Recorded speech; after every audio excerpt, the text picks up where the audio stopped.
Hello guys, welcome back again. I hope all of you doing well. इस video में हम बात करने वाले हैं social learning theory. Social learning theory education psychology का बहुत इंपॉर्टेंट पोर्शन है। एल्बर्ट बंडूरा का ये सिद्धांत है जिसमें हम जानेंगे सामाजिक अधिगम का सिद्धांत।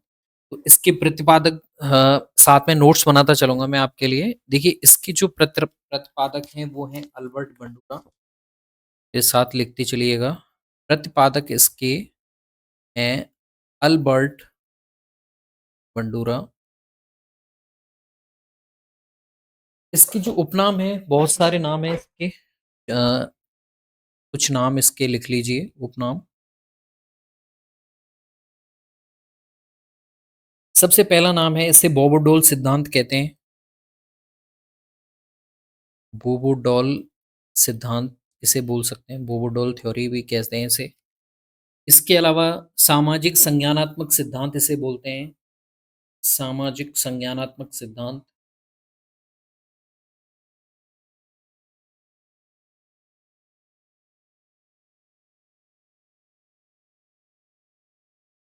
अनुकरणात्मक सिद्धांत इसे कहते हैं।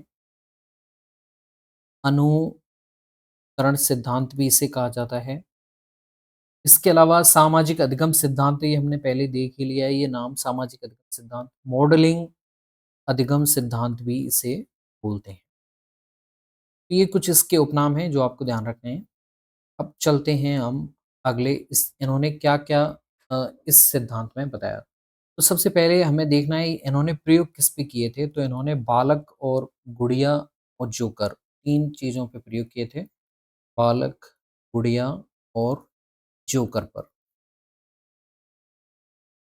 अगर सामाजिक अधिगम के प्रयोग बच्चों पे इन्होंने किस तरह से किए थे, तो इन्होंने 3 समूह बना दिए थे बच्चों के। Group first, group first, group second और ग्रुप थर्ड। ग्रुप फर्स्ट के बच्चों में इन्होंने देखा, इस समूह के बालकों को दिखाया गया कि एक जो बालक है कमरे में जाता है, ये आपका कमरा है, और ये जो बच्चा है वो इस कमरे में जाता है, ठीक है? और वो बॉबो डॉल है, यहाँ पे कोई डॉल पड़ी हुई है, उसे पीटता है। ये बच्चा इस रूम में जाएगा और वहाँ पे जो बॉबो डॉल पड़ी हुई है उसको पीटता है, जिसके बाद उस बालक को क्या दिया जाता है? पुरस्कार दिया जाता है। प्राइज़ दी जाती है इस बच्चे को उसे पीटने पे।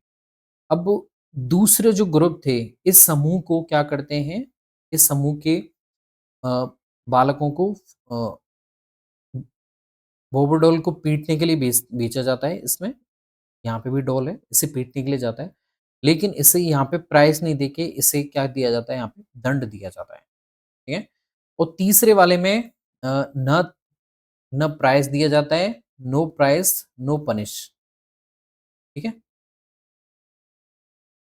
तो अब इसके बाद में उन्होंने देखा, इन सभी बच्चों को एक साथ उन्होंने ग्रुप में बिठा दिया। तब उन्हें पता चला जो ग्रुप फर्स्ट के बच्चे थे, वो सबसे ज़्यादा आक्रामक थे, सबसे ज़्यादा शांत आपके सेकंड ग्रुप के बच्चे थे, जबकि थर्ड ग्रुप के बच्चे मध्यम परिस्थितियों वाले थे। कभी वो आक्रामक हो जाते थे, उनकी कोई विशिष्ट परिस्थितियों में कोई विशिष्ट व्यवहार नहीं था, वो कभी भी कैसा भी व्यवहार वहाँ पे शो कर रहे थे।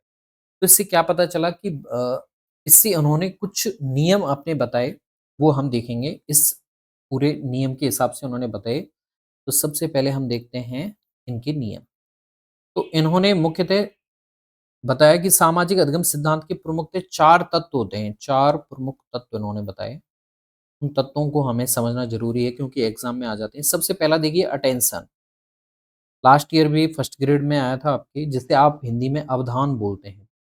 तो ये होता क्या है अवदान, तो वो आपको समझना। देखिए, इसमें बालक अपने आदर्श का निर्धारण करता है। उसके बालक अपने आदर्श का निर्धारण करता है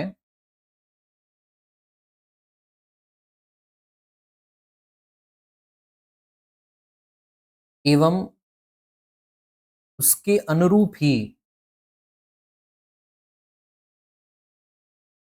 वह व्यवहार करता है। अटेंशन इसे बोलते हैं अवधान। यानी कि बच्चा अपने जहाँ पे भी रहता है वहाँ पे अपना एक रोल मॉडल बना लेता है और फिर उसके व्यवहार से ही वो सीखता है, उसी के अनुकरण से वो सीखता है, इसीलिए इस सिद्धांत का नाम अनुकरण अधिगम सिद्धांत भी इसे हम बोलते हैं। दूसरा जो था, इसे आप बोलते हैं मेमोरी या फिर रिटेंशन। यहाँ पे इसे बोला जाता है मेमोरी या फिर रिटेंशन। यहाँ पे देखिए, यहाँ पे क्या होता है, इसमें बालक अपने आदर्श की इसमें बालक अपने आदर्श के कार्य एवं व्यवहार जिनका वो अनुसरण कर रहा था, उनका स्मरण करता है।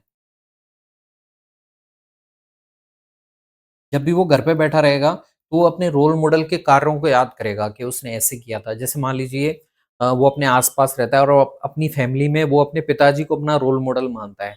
वो अपने अच्छे उनके अच्छे कार्यों को भी सीखेगा, उनके बुरे कार्यों को भी वो मेमोराइज़ करके सीखेगा। इसे हम बोलते हैं रिटेंशन या फिर मेमोरी। स्मरण करता है और व्यवहार में धारित करता है।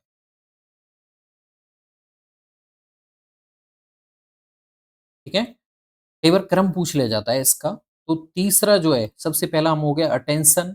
अटेंशन देगा, वो व्यवहार को देखेगा, उसी के हिसाब से वो अपना रोल मॉडल बनाएगा। हो सकता है वो बेकार हो रोल मॉडल, या फिर वो नेगेटिव पर्सन हो।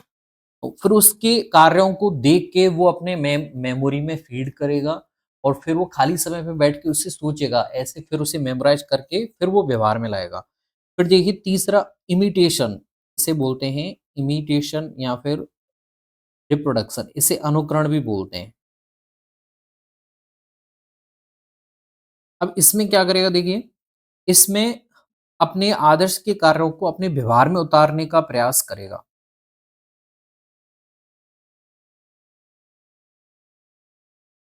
व्यवहार में उतारेगा, ठीक है? उसकी जस्ट एज़ इट इज़ वो अनुकरण करने की ट्राई करेगा। पहले में उसने देखा, दूसरे में फिर उसने वो चीज़ याद की, और तीसरे में वो बिल्कुल व्यवहार में लाएगा उस चीज़ को, प्रैक्टिस करेगा उसकी, अनुकरण करेगा। फिर चौथे में मोटिवेशन, या फिर इसे बोलते हैं रीइन्फोर्समेंट। इसमें क्या होगा देखिए, इसमें अधिगमकर्ता में क्रिया करने की पर्याप्त इच्छा होना आवश्यक है, और अधिगमकर्ता के द्वारा अच्छा व्यवहार करने पर समाज के द्वारा सकारात्मक पुनर्बलन भी दिया जाता है। अब ये 2 तरह का होता है, रीइन्फोर्समेंट, नेगेटिव और पॉजिटिव भी, ठीक है? अगर आप अच्छा कार्य करते हो, अच्छा कार्य करोगे, तो समाज में उसको सराहना मिलेगी, प्राइज़ दिया जाएगा आपको, पुरस्कार दिया जाएगा, आपकी तारीफ़ होगी। लेकिन अगर बुरा कार्य करोगे, तो वहाँ पे नेगेटिव रीइन्फोर्समेंट मिलेगा, आपको सज़ा मिलेगी, आपका तिरस्कार होगा, आपको दंड दिया जाएगा, ठीक है? आपको बहिष्कृत किया जाएगा। तो ये मोटिवेशन है, रीइन्फोर्समेंट है, ठीक है? और यहीं से बच्चा सीखता है। अगर उसके अच्छे कार्यों को सराहना मिलती है, तो बच्चे को वो चीज़ याद रहती है, फिर वो समाज में उन्हीं चीज़ों को लाने की ट्राई करता है।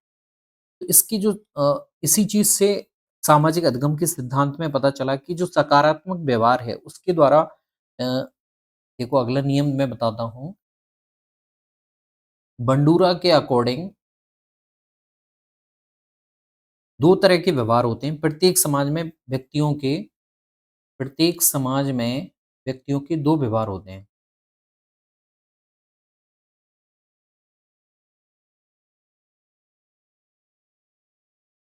एक होता है पॉजिटिव व्यवहार, एक होता है नेगेटिव व्यवहार। पॉजिटिव जो व्यवहार होता है, उसको समाज द्वारा मान्यता प्रदान की जाती है, समाज द्वारा सराहना की जाती है, मान्यता दी जाती है, मान्यता व सराहना दी जाती है।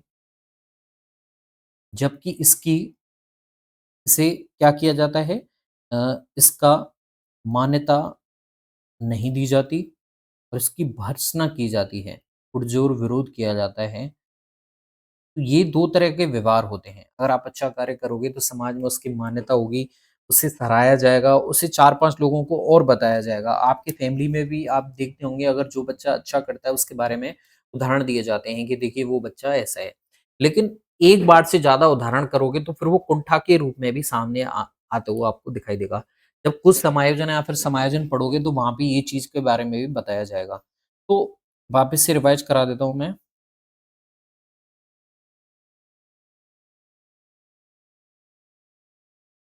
सोशल लर्निंग थ्योरी जिसे आप बोलते हैं बोबोडॉल थ्योरी, सामाजिक संज्ञानात्मक सिद्धांत, अनुकरण सिद्धांत, मॉडलिंग अधिगम सिद्धांत या फिर इसे सोशल लर्निंग भी कहते हैं। अल्बर्ट बंडूरा के द्वारा दिया गया था। उसके बाद में नेक्स्ट पे आते हैं, इसमें प्रयोग किस-किस पे किए गए थे? तो इसमें प्रयोग बालक पे किया था, गुड़िया पे और जोकर पे। गुड़िया का नाम बोबो डॉल था, तो इन्होंने प्रयोग कैसे किया बच्चों पे वो वाला बता देता हूँ मैं। तो इसमें इन्होंने क्या किया 3 टीम बनाई, 3 ग्रुप बनाए। पहले ग्रुप में बच्चों को एक रूम में भेजा और वहाँ पे अ, बॉबो डॉल को पीटते हुए दिखाया गया, ठीक है? अब पीटते हुए दिखाया गया और उसके बाद में उन बच्चों को प्राइज़ देते हुए दिखाया गया। फिर दूसरे ग्रुप में ऐसे बच्चों को दिखाया गया जो रूम में जा रहे थे और बॉबो डॉल को पीट रहे थे, लेकिन अब की बार उन्हें दंड दिया जा रहा था। और तीसरे ग्रुप में बच्चों को ऐसा दिखाया गया कि वहाँ पे ना तो प्राइज़ दिया जा रहा है, ना दंड दिया जा रहा है बॉबो डॉल को पीट रहे हैं। तो अब इन तीनों ग्रुप के बच्चों को जो ये चीज़ दिखाई है, उन सभी को साथ में रखा गया। तो पहले ग्रुप के बच्चे ज़्यादा आक्रामक थे, दूसरे ग्रुप के बच्चे सबसे शांत थे, तीसरे ग्रुप के बच्चों का कुछ भी पता नहीं चल पा रहा था, ठीक है? तो इसके हिसाब से फिर उन्होंने नियम दिया सामाजिक अधिगम का सिद्धांत में कि 4 तत्व होते हैं प्रमुख रूप से। बच्चा जो देखता है, अपने आदर्श का निर्धारण वही करता है जो उसे अच्छा लगता है। अगर हो सकता है उसे नेगेटिव चीज़ें अच्छी लग जाएँ, कोई नेगेटिव रोल मॉडल उसे पसंद आ जाए और उसका व्यवहार ही उसे अच्छा लगने लग जाए, तो वहाँ पे नकारात्मक व्यवहार कैसा हो जाएगा, उसका प्रबलन हो जाएगा। उसके बाद में मेमोरी, वो अपने आदर्श के कार्य और व्यवहार उनका स्मरण करता है और व्यवहार में धारित करता है। फिर तीसरा अनुकरण यानी कि व्यवहार में उतारता है। और चौथा मोटिवेशन, अगर अच्छा कार्य करता है तो सराहना मिलती है और बुरा कार्य करता है तो उसे सज़ा, दंड मिलती है या फिर उसका पुरज़ोर विरोध किया जाता है। अब इसका शैक्षिक महत्व आपको ध्यान रखना है। अब इसका शैक्षिक महत्व क्या है वो भी आप ध्यान रखिए। यह सिद्धांत अभिभावक और माता-पिता दोनों के लिए उपयोगी है। अभिभावक, माता-पिता दोनों के लिए उपयोगी है। समाज में ज़्यादातर यूज़फुल है क्योंकि अ, जैसा कि हम बचपन से सुनते आ रहे हैं, बच्चों का प्रथम जो स्कूल होता है, वो समाज या फिर उनका परिवार होता है। तो अगर वहाँ पे अच्छा क्या रखेंगे हम, वातावरण अच्छा रखेंगे, तो वहीं से वो रोल मॉडल को अपने पिक करते हैं। यहाँ से सामाजिक गुणों का विकास होता है, सामाजिक गुणों का विकास होता है।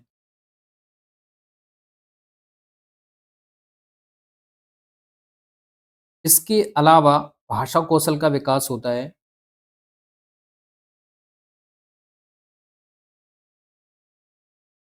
व्यवहारात्मक व्यवहार व्यवहारशील बनता है बच्चा, ठीक है? यह सिद्धांत बालक के व्यक्तित्व निर्माण पर बल देता है। बालक के व्यक्तित्व निर्माण पर बल देता है, ये भी आपको ध्यान रखना है। इसके अलावा ये बालकों के सामने रोल मॉडल प्रस्तुत करने पर बल देता है। बालकों के सामने रोल मॉडल प्रस्तुत करने पर बल देता है। देखिए, हमारे आस-पास जैसा आप देखोगे, वैसा ही आपका मन होता जाता है, करने पर बल देता है।